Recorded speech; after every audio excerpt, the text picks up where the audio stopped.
Hello friends, welcome to शिक्षक prep. तो friends, एक बहुत अच्छी अपडेट है आप सभी के लिए। सीटेट एग्ज़ाम 2025 को लेकर आपके नोटिफिकेशन से रिलेटेड, साथ ही साथ आपका फॉर्म फिलअप कब से स्टार्ट हो रहा है, किस तरीके से आपके फॉर्म फिलअप होंगे, एग्जामिनेशन डेट क्या है। क्योंकि आप जानते हैं फ्रेंड्स, अगर आपका फॉर्म फिलअप लेट हो रहा है तो क्या एग्ज़ाम डेट भी आपकी पोस्टपोन होगी या फिर नहीं होगी। साथ ही साथ आप लोगों के कमेंट्स आते हैं कि कितनी एज वाले इस फॉर्म को भर सकते हैं। साथ ही साथ बात करेंगे एलिजिबिलिटी क्राइटेरिया का, कि कौन कौन से स्टूडेंट्स फॉर्म फिलअप कर सकते हैं, अपीयरिंग वाले अलाउड हैं या फिर नहीं हैं, आपके पासिंग मार्क्स क्या रहेंगे हर एक कैटेगरी में, इसको भी डिटेल में समझेंगे। साथ ही साथ इस एग्ज़ाम में आपकी नेगेटिव मार्किंग होगी या फिर नहीं होगी, इस बार से आपके क्या क्या चेंजेस हुए हैं, हर चीज़ को वन बाय वन डिटेल में समझेंगे। तो चलिए वीडियो स्टार्ट करते हैं फ्रेंड्स। अगर आप चैनल पर पहली बार आए हैं तो चैनल को सब्सक्राइब करके बेल आइकन को ज़रूर प्रेस कीजिएगा, ताकि आपको क्लासेस की नोटिफिकेशन भी मिलती रहें। साथ ही साथ आप लोगों की डिमांड पर सीटेट का पेड नोट्स भी बनाया गया है। अगर आप नोट्स लेना चाहते हैं for paper 1 and paper 2 also, तो स्क्रीन पर आपको एक नंबर दिख रहा होगा, इस पर आप व्हाट्सअप मैसेज करके पेड नोट्स को बहुत ही मिनिमम प्राइस पर ले सकते हैं। काफ़ी सारे स्टूडेंट्स नोट्स को ले चुके हैं। अगर आप उनके रिव्यूज़ देखना चाहते हैं तो आप टेलीग्राम ज्वाइन कर लीजिएगा। टेलीग्राम का लिंक आपको इसी वीडियो के नीचे डिस्क्रिप्शन बॉक्स में दिया है, वहाँ जाकर आप नोट्स के रिगार्डिंग सारे रिव्यूज़ को चेक कर सकते हैं। ठीक है, तो चलिए स्टार्ट करते हैं वीडियो। और सबसे पहले समझते हैं कि आपका नोटिफिकेशन कब आएगा और फॉर्म फिलअप कब से स्टार्ट होगा। सबसे पहले आप ध्यान रखिएगा फ्रेंड्स, जिस दिन आपका नोटिफिकेशन आता है ना, सेम डे से आपके फॉर्म फिलअप भी स्टार्ट हो जाते हैं। ठीक है, अब नोटिफिकेशन आएगा कब, आप जानते हैं मार्च आपका ख़त्म हो चुका है और हमने वेट किया था कि मार्च में शायद आपका नोटिफिकेशन आ जाएगा, लेकिन मार्च में नोटिफिकेशन नहीं आया है। अब आपका जो नोटिफिकेशन आएगा फ्रेंड्स, वो आएगा फर्स्ट वीक ऑफ अप्रैल। याद रखेंगे, आपका जो नोटिफिकेशन है फर्स्ट वीक ऑफ अप्रैल जो है आ जाएगा। और एग्ज़ाम डेट, क्या अब एग्ज़ाम डेट आपकी पोस्टपोन होगी क्योंकि फॉर्म फिलअप लेट स्टार्ट हो रहे हैं? तो ऐसा बिल्कुल भी नहीं है फ्रेंड्स। एग्ज़ाम आपका जुलाई में ही होगा और जुलाई में संडे के दिन आपका पेपर होता है मोस्टली। और जो आपका फर्स्ट वीक आएगा, संडे आएगा जब जुलाई में, आई थिंक 5 या 6 को है, उस दिन आपका एग्ज़ाम हो सकता है। जुलाई में ही एग्ज़ाम होगा, ये ध्यान रखिएगा। या तो फर्स्ट वीक संडे या फिर जुलाई में सेकंड वीक संडे भी आपका एग्ज़ाम हो सकता है। और अगर स्टूडेंट्स ज़्यादा होंगे तो एग्ज़ाम आपका 2 दिन होगा, सैटरडे एंड संडे को। संडे को तो होता ही है। ठीक है, तो आप प्रिपरेशन, आप ये मत समझिएगा कि फॉर्म फिलअप लेट हो रहा है तो एग्ज़ाम डेट पोस्टपोन होगी, ऐसा नहीं होगा। एग्ज़ाम आपका जुलाई में ही होगा। इसके पीछे रीज़न है फ्रेंड्स, क्योंकि इनको साल में 2 बार एग्ज़ाम करवाना होता है। अभी जुलाई 2025 में हो जाएगा और उसके बाद आपका दिसंबर 2025 में होगा। ठीक है, तो आप अभी सीटेट ज़रूर क्वालिफाई कर लीजिएगा, क्योंकि नेक्स्ट टाइम से हो सकता है सीटेट के सिलेबस में आपको चेंजेस देखने को मिल जाएं।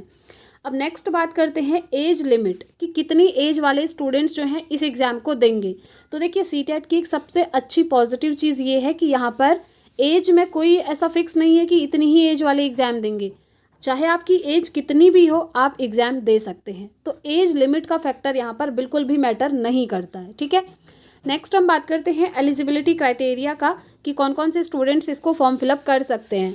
जैसा कि आप जानते हैं फ्रेंड्स, अगर आप सीटेट एग्ज़ाम देना चाहते हैं तो या तो आपके पास डीएलएड की डिग्री होनी चाहिए या फिर आपके पास बीएड की डिग्री होनी चाहिए। अगर आपने डीएलएड या बीएड किया है तो आप इस फॉर्म को फिलअप कर सकते हैं। अब देखिए, ज़रूरी नहीं है कि आपका बीएड या डीएलएड कंप्लीट होना चाहिए। अगर आप अपीयरिंग स्टूडेंट्स हैं ना, तो भी आप सीटेट एग्ज़ाम दे सकते हैं और वो 100% आपका वैलिड रहेगा।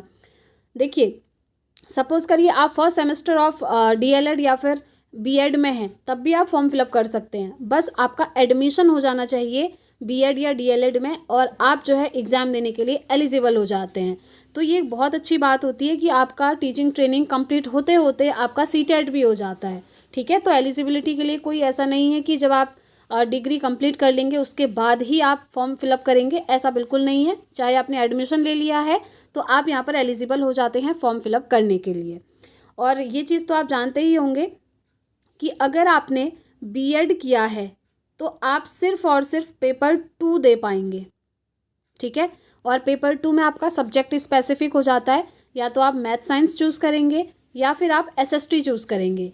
आपका ग्रेजुएशन में जो भी सब्जेक्ट है उसके अकॉर्डिंग आपको जो है यहाँ पर पेपर 2 में अपना सब्जेक्ट चूज़ करना होता है। ठीक है, तो बीएड अगर आपने किया है तो आप पेपर 2 देंगे, और अगर आपने डीएलएड किया है तो आप पेपर 1 और पेपर 2 दोनों दे सकते हैं। डीएलएड वालों के लिए प्लस पॉइंट है। नेक्स्ट हम बात करते हैं पासिंग मार्क्स की। तो देखिए पासिंग मार्क्स में अगर आप जनरल कैटेगरी से बिलोंग करते हैं तो आपका पासिंग मार्क्स होता है 90, चाहे आप मेल हो चाहे आप फीमेल हो, ठीक है। यहाँ पर कोई भी ऐसी पार्शलिटी नहीं है। तो जनरल वालों को 90 मार्क्स लाने ही होंगे। 150 का आपका पेपर होता है, तो 150 में से 90 मार्क्स जनरल को चाहिए पास होने के लिए। अदर जो कैटेगरीज आती हैं आपकी ओबीसी, एससी, एसटी, इन सभी में पास करने के लिए आपको 82 मार्क्स चाहिए। तो आपका पासिंग मार्क्स का क्राइटेरिया कितना है? 82 है, ठीक है। अब देखिए लेकिन मैं आपको यही सजेस्ट करूंगी फ्रेंड्स, चाहे आप किसी भी कैटेगरी से बिलोंग करते हो, आप सीटेट में एक बार 90 मार्क्स ले आइए, क्योंकि काफ़ी सारे एग्ज़ाम ऐसे होते हैं जहाँ पर आपसे 90 मार्क्स मांगे ही जाते हैं।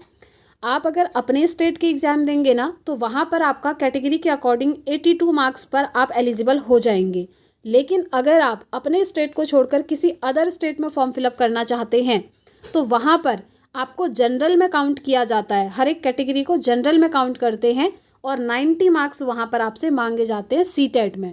जैसे आपका केवी है, एनवी है, यानी कि केवीएस एनवीएस होता है, आपका ईएमआरएस है, जितने भी एग्जाम्स होते हैं, DSSB है, चाहे आप किसी अदर स्टेट में एग्ज़ाम देना चाहें, बीपीएससी टीआरई देना चाहें या किसी भी स्टेट में, तो वहाँ पर आपकी कैटेगरी जो है मैटर नहीं करती है।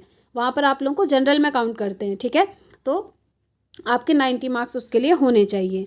नेक्स्ट हम बात करेंगे नेगेटिव मार्किंग की। तो यहाँ पर है नो नेगेटिव मार्किंग। बहुत अच्छी चीज़ है, सीटेट में कोई नेगेटिव मार्किंग नहीं है, क्योंकि आप जानते हैं ये जस्ट एक एलिजिबिलिटी टेस्ट है, इससे आपको कोई जॉब नहीं मिलने वाली है, ठीक है।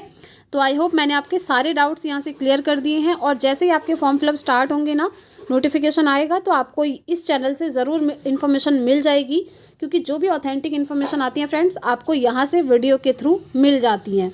बाकी अगर आपका कोई भी डाउट है तो प्लीज़ आप कमेंट करिएगा, मैं आपको ज़रूर रिस्पॉन्स करूँगी। नोटिफिकेशन देखने को मिल जाएगा फर्स्ट वीक ऑफ अप्रैल, और एग्ज़ाम डेट आपकी चेंज नहीं होगी, एग्ज़ाम आपका जुलाई में ही होगा, ठीक है। और अगर आप नोट्स लेना चाहते हैं तो स्क्रीन पर नंबर दिख रहा है, इस पर व्हाट्सअप मैसेज करके ले सकते हैं। साथ ही साथ इवनिंग में हमारी क्लासेस होंगी, आप उन क्लासेस को भी ज़रूर ज्वाइन करिएगा। तो इस वीडियो में इतना ही रखते हैं फ्रेंड्स, मिलेंगे नेक्स्ट वीडियो में नेक्स्ट अपडेट के साथ। Thanks for watching.